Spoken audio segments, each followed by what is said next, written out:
لقد كفر الذين قالوا إن الله ثالث ثلاثة وما من إله إلا إله واحد۔ قرآن مجید میں اللہ تعالیٰ نے ارشاد فرمایا کہ ان لوگوں نے کفر کیا ہے، یعنی وہ لوگ کافر ہو گئے ہیں جو کہتے ہیں کہ اللہ تعالیٰ تین میں سے ایک ہیں۔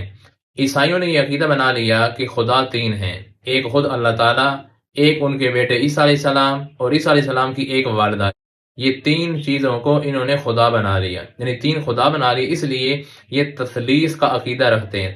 تثلیث کا مطلب ہوتا ہے صرف تین، یعنی ان کے ہاں ان تین کی اہمیت ہے، ان تین کو یہ اپنا خدا مانتے ہیں۔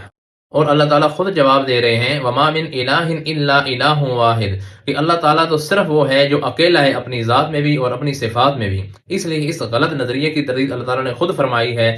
ایسے لوگ جو یہ عقیدہ رکھتے ہیں کہ اللہ تعالیٰ تین میں سے ایک ہے، ان کو اللہ تعالیٰ نے خود کافر کہا ہے، خود ان کو یہ راستہ دکھایا ہے کہ تم بھٹک چکے ہو، گمراہ ہو چکے ہو، اس لیے بتایا کہ وہ اپنے آپ کو درست کریں، اصلاح کریں، اپنا راستہ صحیح پکڑیں۔